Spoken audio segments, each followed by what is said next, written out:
Good morning class Shri Deepchand Chaudhary Mahavidyalaya से। आज मैं आपके सामने बीए थर्ड ईयर का जो आपका पेपर है और इसको आज हम देखने वाले हैं। पेपर आपका है फर्स्ट पेपर है रिसर्च साइकोलॉजी, ठीक है, रिसर्च एंड मेजरमेंट। तो इसमें हम बात करते हैं आपके प्रयोगात्मक विधि के पद की, ठीक है।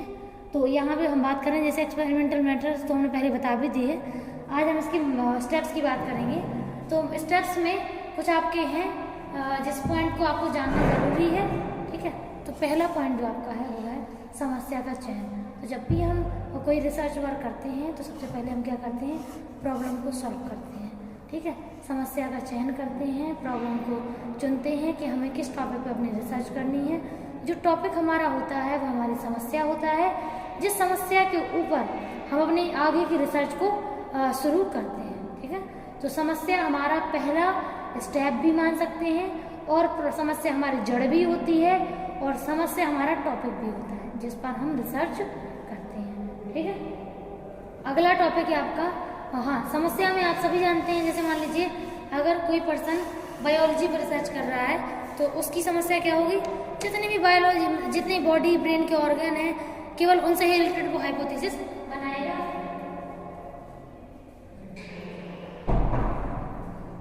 ठीक है। तो अगर ऐसे मान लीजिए हर एक फील्ड में हर एक पर्सन का अपना अपना एक वर्क होता है, उसी वर्क के लिए वो रिसर्च करना पसंद करता है, ठीक है। तो रिसर्च का तो ऐसा फॉर्मेट है कि जब भी हम रिसर्च करते हैं तो रिसर्च में हमारा जो है वो पूरा जितना भी हमारा वो है क्या बोलते हैं, जो भी चीज़ें हम जानना चाहते हैं, हमारी जो प्रॉब्लम है, हम उसके ही बारे में जानने के लिए रिसर्च करते हैं। अगला है साहित्य का चयन, ठीक है, लिटरेचर रिव्यू, ठीक है। तो जो साहित्य मतलब होता है पास्ट में आपके ही टॉपिक से जो भी रिसर्चेज हुई होंगी उनके बारे में जानना, ठीक है। जब आप पास्ट में आपकी ही रिसर्च से मिला जुला डेटा आप ढूंढने की कोशिश करते हैं तो आप क्या चाहते हैं, फिर आप सोचते हैं क्या कि आपका जितना भी जो आपका टॉपिक है उसके बारे में किस किस ने पहले वर्क किया है, उनका रिजल्ट क्या है, उन्होंने कैसे डेटा लिया था, कौन सा डेटा लिया था, कितना डेटा लिया था, ठीक है, किस किस एरिया से लिया था, उस पर अपनी मेथड कैसे यूज़ करी है, वो सारी चीज़ें, और कौन सी मेथड से उन्होंने रिजल्ट को निकाला है। तो ये सारी चीज़ें लिटरेचर रिव्यू में साफ साफ वो लास्ट में मेंशन होती हैं कि हमने ये चीज़ें ऐसे ऐसे कंप्लीट की हैं, ठीक है। पूरा एक सार होता है आपके रिसर्च वर्क में, ठीक है। तो साहित्य एक अच्छी चीज़ है जिससे हमें गाइडेंस मिलता है कि हमारे पास्ट में हमारे सब्जेक्ट से ये रिसर्चेज हुई हैं और उनके ये कारण है, ठीक है। तो ये है। थर्ड है आपका परिकल्पना निर्माण। तो जब हम लोग समस्या का चयन कर लेते हैं और समस्या से जुड़ा जो साहित्य का परिचय है जब हम वो ले लेते हैं तो वो सब लेने के बाद आपका क्या निकल के आता है, परिकल्पना। मतलब आपका जो टॉपिक है उन टॉपिक के बाद आपने उसमें क्या मतलब हाइपोथेसिस बनाई है, क्या भविष्य के बारे में आपने कथन किया है, यहाँ पे वो मेंशन होता है, ठीक है। तो जितना भी हाइपोथेसिस है, हाइपोथेसिस हमेशा पर्सन के जो पास्ट है और जो प्रेजेंट है दोनों ही चीज़ें, पास्ट में क्या क्या परिस्थितियाँ उसने देखी हैं और उसका असर प्रेजेंट में क्या है, वही देखने के आधार पर हम फ्यूचर के बारे में बता सकते हैं कि फ्यूचर ऐसा हो सकता है, ठीक है, फ्यूचर की ये चीज़ें हो सकती हैं, ठीक है। तो ये है। अब इसमें अगला हम बात करते हैं आपका परिकल्पना बना लिया। जैसे मान लो हमने कहा कि अगर जैसे कोविड को ही ले लीजिए, कोविड इतना 2 सालों से है, तो हम लोग 2 साल के एक्सपीरियंस के बेस पे ये बोल सकते हैं कि आपका अगर कोविड 2 सालों से इतना फैला हुआ है तो आगे के सालों में भी बना रहेगा। ऐसा क्यों बोला है, क्योंकि हमने एक्सपीरियंस किया है। कोई भी बीमारी कुछ समय तक होती है, उसके बाद उसका अस्तित्व खत्म हो जाता है, लेकिन अगर कोई बीमारी लंबे समय तक बनी रहे तो हम ऐसी भविष्यवाणी कर सकते हैं कि ये जो बीमारी है अब ये खत्म नहीं होने वाली, ये आगे चलती रहेगी, ठीक है। तो ये ऐसे हम लोग बोल सकते हैं। तो ये हमारा क्या है, ये हमारी परिकल्पना ही है जिसमें हम लोगों ने पास्ट और प्रेजेंट के एक्सपीरियंस को लिया है और फ्यूचर को डिसाइड किया है, ठीक है। तो ये होता है। अब इसके बाद अगली विधि है प्रक्रिया विधि। तो प्रक्रिया मतलब होता है कि हम लोग जब भी कोई भी रिसर्च वर्क करते हैं तो उसमें हम पहले से डिसाइड ये कर लेते हैं कि हमें डाटा कहाँ कहाँ से लेना है, कितना डाटा लेना है, वो सब कुछ इसी विधि के अकॉर्डिंग आता है। ठीक है, तो पहला पॉइंट इसमें है, मतलब इसमें विधि का मतलब है कि आप किस मेथड से रिसर्च करना चाहते हैं। तो इसमें पहला पॉइंट है कि प्रायोजक का चुनाव। तो सबसे पहले तो हमें ये चुनना होता है कि हमें कितने प्रायोजकों को अपने एक्सपेरिमेंट के लिए चुनना है। दूसरा है चरों का मापन।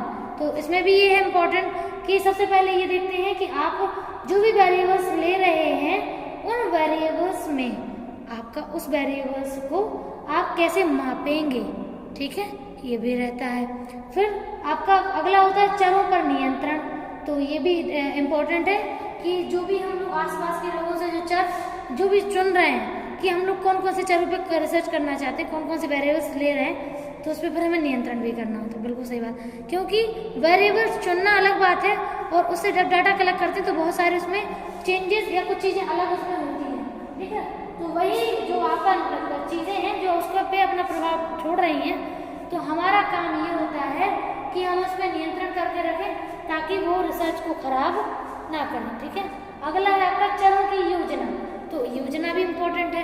अब कौन कौन सा डाटा किस किस फॉर्म में लिया जा रहा है, कैसे उसे यूज़ किया जा रहा है, अगर उसमें कोई कमी है तो उसे कैसे कंट्रोल करना है। तो हर एक पॉइंट एक समय के अनुसार निकल के आता है। अगला है निर्देश। ठीक है, तो ऑब्वियस है जब भी हम डाटा कलेक्ट करते हैं तो हमें डाटा कलेक्ट करते समय निर्देश भी देने होते हैं कि कौन सी मतलब कौन सा जो आपका किस मेथड को कितना समय देना है, कितने समय में उस डाटा को कलेक्ट करना है। ठीक है, तो डाटा को कलेक्ट करने का जो तरीका है वो निर्देशों में दिया होता है। ठीक है, तो ये है। इसके बाद अगला पॉइंट है आंकड़ों का एकीकरण। तो जब भी हम आंकड़े इकट्ठे करते हैं तो आंकड़े ऐसा तो है नहीं किसी एक पर्सन के अकेले होंगे। आंकड़ों में हम जितने भी लोगों का डाटा लेते हैं सभी लोगों के इंडिविजुअल आंकड़े उसमें होते हैं और उन आंकड़ों को हमें लेके चलना होता है कि हमें किस फॉर्म में डाटा को लेना है। ठीक है, तो आंकड़े जो भी होते हैं उन आंकड़ों का हम एकीकरण करते हैं और उनको इकट्ठा करने के बाद हम लोग सॉफ्टवेयर से उसका रिजल्ट निकालने की कोशिश भी करते हैं। आंकड़ों में कभी भी कोई गलती नहीं होनी चाहिए, ना तो चर से डाटा लेने के टाइम पे और ना ही आंकड़ों को इकट्ठा करने के टाइम पे। दोनों ही टाइम पे हमें रिसर्च में कोई भी गलती नहीं करनी होती है। ठीक है, अगला है सांख्यिकीय विश्लेषण। ठीक है, तो सांख्यिकी का विश्लेषण हम किस फॉर्म में करते हैं, जो भी हमने आंकड़े इकट्ठे किए, जितने लोगों के यहाँ पास आंकड़े हैं इंडिविजुअली, उन आंकड़ों को हम क्या करते हैं, उनका है विश्लेषण करना होता है। तो उसको विश्लेषण करने के लिए या तो हमें अपने हाथ से जो मेथड हम यूज़ कर रहे हैं हमें अपने आप से उस मेथड को अपने मतलब प्रैक्टिकली अपने हाथ से करना पड़ेगा कंप्लीट, नहीं तो फिर हम सॉफ्टवेयर का यूज़ करेंगे। ठीक है, तो सॉफ्टवेयर का यूज़ करने के बाद भी हम लोग वो रिसर्च को करते हैं। ठीक है, तो अब आपका जब हम विश्लेषण कर लेते हैं तो आंकड़ों को सॉफ्टवेयर में डालने के बाद जो पूरा जो रिसर्च वर्क होता है उसका जो कॉमन जो रिजल्ट निकल के आता है वो रिजल्ट हम लोग देते हैं। ठीक है, तो ये ऐसा क्यों करते हैं, ऐसा सिर्फ इसलिए करते हैं ताकि हम लोगों को कोई भी दिक्कत ना हो। ठीक है, तो ये अगला है आपका परिणामों की व्याख्या। जब आपका रिसर्च करने के बाद जब हम रिजल्ट देते हैं तो रिजल्ट किससे निकल के आ रहा है, उसी डाटा से जो डाटा हम लोग इकट्ठा कर रहे हैं। ठीक है, तो उसी से आएगा। अब इसके बाद हम मान के चलिए इसमें आपने परिणाम इकट्ठे कर लिए, अब परिणाम के बाद से उसकी व्याख्या देखेंगे। ठीक है, तो व्याख्या जब हम करेंगे परिणामों की तो हम किसके बेस पे करेंगे, जो परिणाम हमें मिले हैं। ठीक है, तो इस फॉर्म में हम लोग डाटा को इकट्ठा करते हैं और आगे परिणामों को भी बताते हैं। अगर परिणामों में किसी भी प्रकार की त्रुटि पाई जाती है, अगर मान लीजिए आपका सांख्यिकी विश्लेषण में त्रुटि है तो व्याख्या कैसे करेंगे आप, व्याख्या भी त्रुटिपूर्ण होगी। ठीक है, तो व्याख्या मोस्टली जो आपका रिजल्ट होता है उसका एवरेज रिजल्ट की जाती है और जो भी एवरेज रिजल्ट होता है वही आपकी परिकल्पना को जांचता है। ठीक है, तो जब परिणाम निकल के आ जाते हैं उसके बाद ही हम अपनी परिकल्पना को चेक करते हैं कि जो भी हमारी परिकल्पना है वो सही साबित हुई है कि गलत साबित हुई है।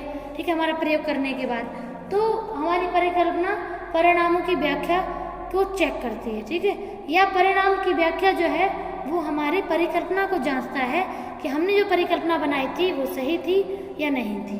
ठीक है, तो ये सारे पॉइंट हमारे एक एक्सपेरिमेंट को कंप्लीट करते हैं। हमें इसी फॉर्म में रिसर्च करनी होती है, स्टेप बाय स्टेप ऐसे हम लोग वर्क करते हैं। ठीक है, और आपका क्या बोलते हैं, जो भी रिसर्च वर्क हम लोग करते हैं तो उसमें यही स्टेप्स उसमें चलते हैं और अगर इस स्टेप में से कोई भी स्टेप मिस करते हैं तो हमारा रिजल्ट खराब हो सकता है। ठीक है, तो हमें मोस्टली कोशिश ये करनी चाहिए कि आपके किसी भी स्टेप को हम आगे पीछे ना करें और ना किसी भी स्टेप को डिस्टर्ब करें, क्योंकि अगर हम डिस्टर्ब करते हैं तो रिजल्ट भी वहाँ हमें सही नहीं मिलते हैं और आपका जो रिसर्च वर्क है वो भी खराब हो सकता है। तो इनमें से कोई भी स्टेप ना तो मिस करना है और ना ही उसका क्रम को बदलना है। ठीक है, ओके। इसमें अगर कोई डाउट होता है तो बताइएगा, बाकी आगे क्लास में अगला टॉपिक, अब कल की क्लास में नया टॉपिक डिस्कस करेंगे।